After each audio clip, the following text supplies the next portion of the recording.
تو خلیفہ وقت یہ میں نے حضرت مسیح موعود علیہ السلام کا فرمان بتایا ہے کہ حضور نے فرمایا خط اس وقت تک نہیں چھوڑتا جب تک خط لکھنے والے کے لیے دعا نہ کر لوں. تو خلیفہ وقت کو ہمارا لکھنا یہ ایک تعلق ہے، خلیفہ وقت کی دعائیں لینے کا ذریعہ ہے. دوسرے کہ جب ہم حضور کو نہیں لکھتے بلکہ حضور کے سامنے بیٹھے ہوتے ہیں یا حضور کے پاس سے گزر رہے ہوتے ہیں یا حضور ہمارے پاس سے گزر رہے ہوتے ہیں اور حضور ہمیں دیکھ رہے ہوتے ہیں، اس وقت بھی حضور ہمارے لیے دعائیں کر رہے ہوتے ہیں، ہمیں حضور کی دعائیں جو ہیں وہ مل رہی ہوتی ہیں. تو خلیفہ وقت جو ہے ان کے ساتھ تعلق خواہ خط و کتابت کا ہو، خواہ ان کی مجلس میں بیٹھنے کا ہو، خواہ ان کا خطبہ سننے کا ہو، خواہ ان کو دیکھنے کا تعلق ہو یا ان کا آپ کو دیکھنے کا تعلق ہو، یہ سب ہمارے لیے بابرکت ہیں اور خیر کا موجب ہیں.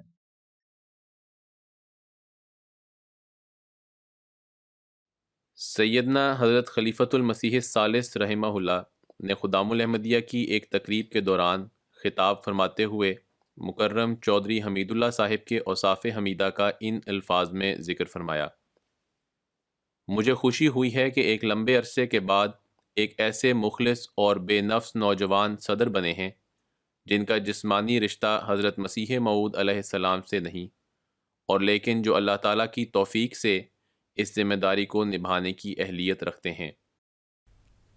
کسی بھی جماعت کے لیے وفا اور خلوص کے ساتھ خدمت بجا لانے والے پرانے کارکنان ایک قیمتی اثاثے کی حیثیت رکھتے ہیں.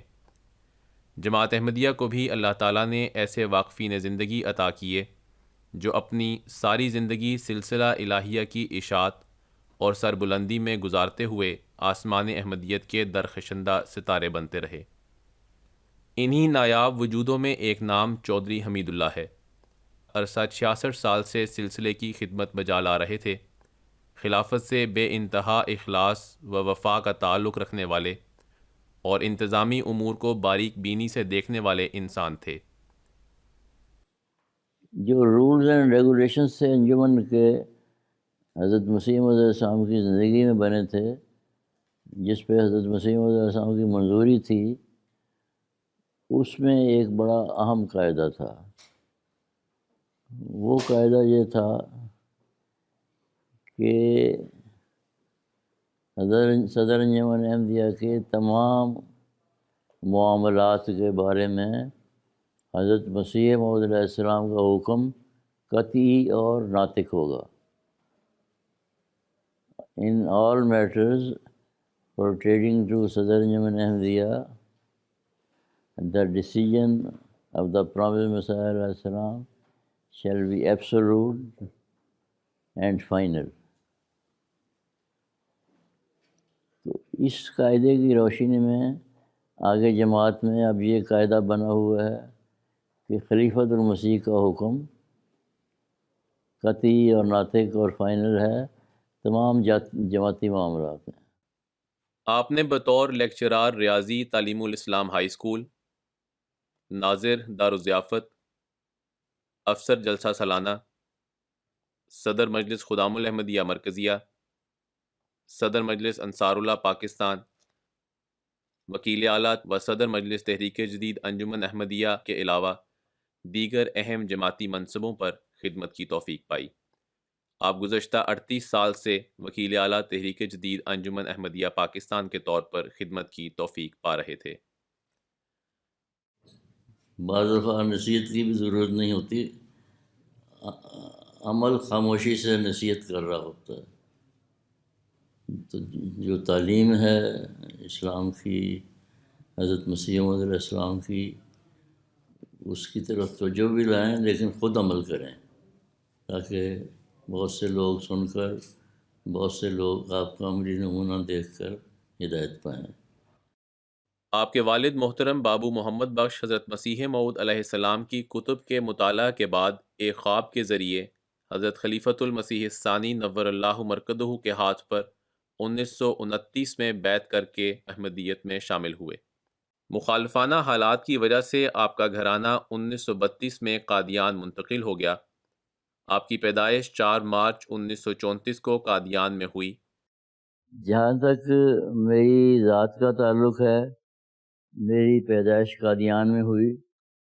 قادیان ایک چھوٹا شہر تھا، اور جہاں حضرت خلیفۃ المسیح ثانی رضی اللہ تعالیٰ تشریف لے جاتے تھے، ہم بچے جو ہیں وہ پہنچ جاتے تھے۔ اور اگر بچپن کی وجہ سے باتوں کی سمجھ میں نہیں آتی تھی، کم سے کم حضور کو دیکھنے کا موقع ملتا تھا، یا حضور کو ہمیں دیکھنے کا موقع ملتا تھا، یا مصافحہ کرنے کا موقع ملتا تھا۔ آپ نے تعلیم الاسلام اسکول قادیان سے ابتدائی تعلیم حاصل کی۔ قادیان میں جو اسکول تھا وہ ہمارے گھر کے سامنے تھا، سڑک پار کرو تو آگے اسکول تھا۔ تو اسکول میں داخل ہوا، میرے خیال 5 سال کی عمر تھی۔ جن استاد نے داخل کیا ان کا نام بشیر احمد صاحب وینس مرحوم ہے۔ تقسیم ملک کے بعد وہ آباد ہو گئے تھے شد مردان میں،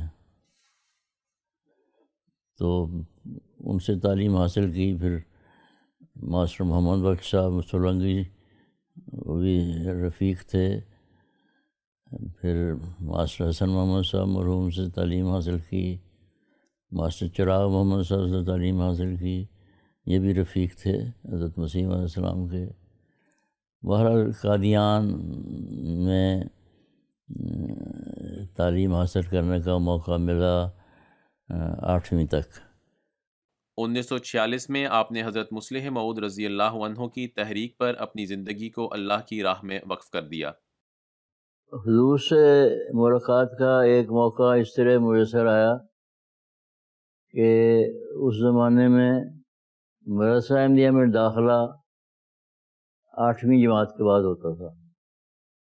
1947 میں نے 8ویں جماعت پاس کر لی، تو میری والدہ صاحبہ مجھے لے کر تو حضرت ام وسیم مرحومہ کے گھر لے گئیں، اور ان سے گزارش کی کہ اس نے مڈل پاس کر لی ہے، اور اس وقت مدرسہ احمدیہ داخلہ 8ویں کے پاس ہوتا تھا، تو حضرت صاحب سے یہ پوچھنا ہے کہ آیا اس کو مدرسہ احمدیہ میں داخل کریں یا اسکول میں اپنی تعلیم جاری رکھے۔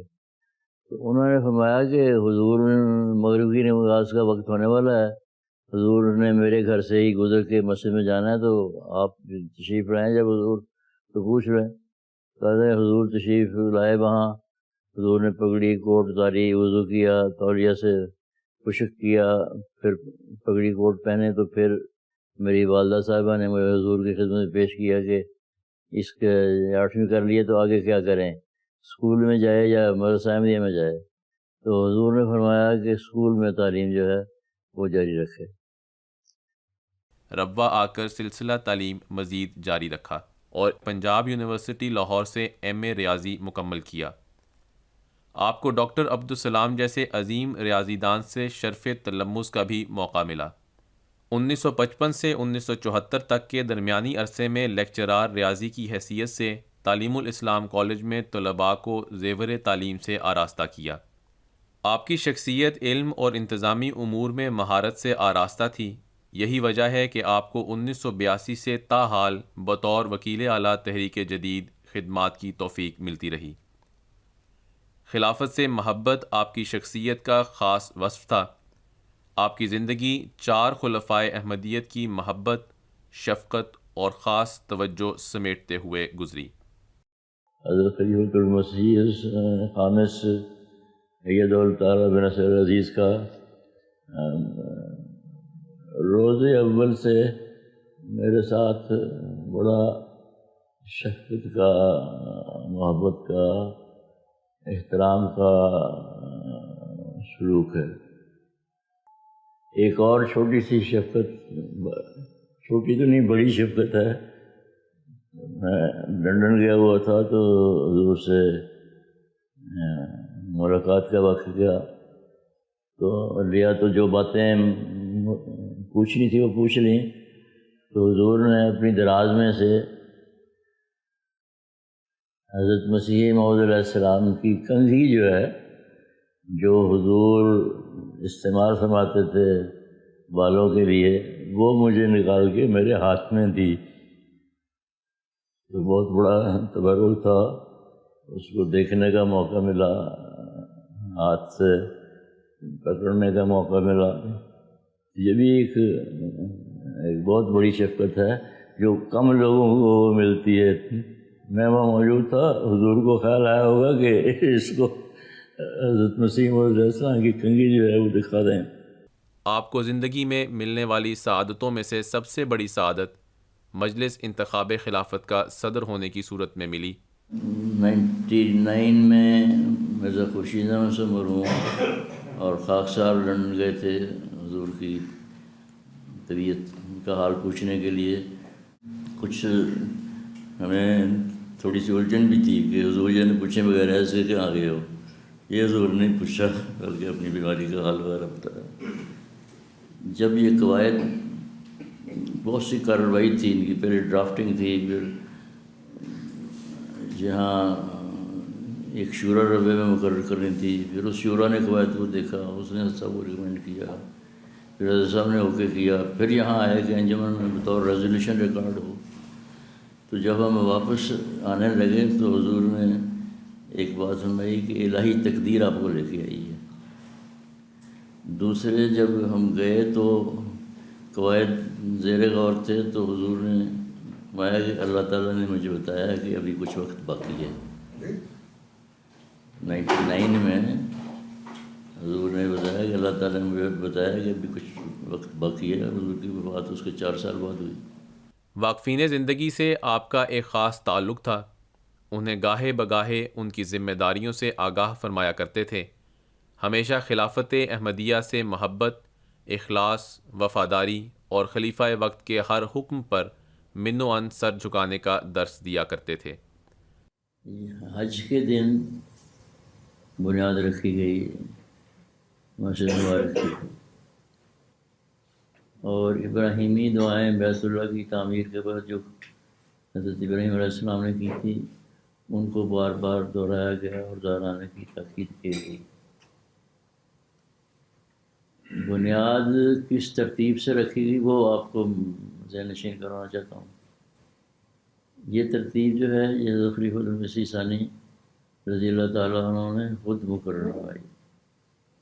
بنیاد میں حضور کھڑے ہوئے، اس کے بعد لائن جو تھی وہ بنیاد رکھنے میں شریک ہونے والی ہوئی تھی.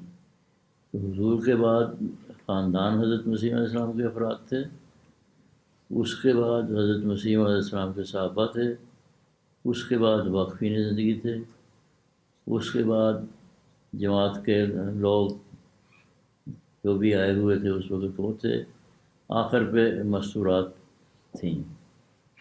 تو جو کنکریٹ کی مکسنگ ہے وہ جب ہو جاتی تھی تو عورتیں اس کو پاس آن کرتی تھیں مردوں کو.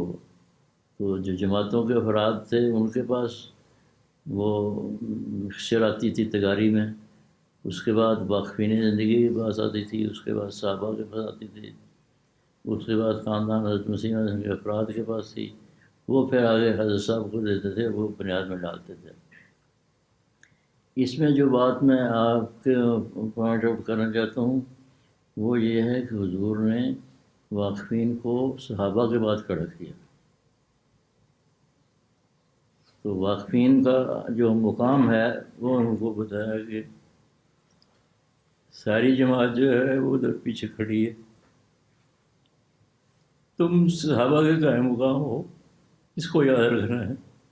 آپ ایک نفیس طبیعت، شریف النفس ہستی، خاموش طبع لیکن نہایت محنت اور جاں فشانی اور باریک بینی سے مفوضہ امور بجا لانے والے واقف زندگی تھے. اللہم نور مرقدہ وادخلہ فی اعلیٰ علیین.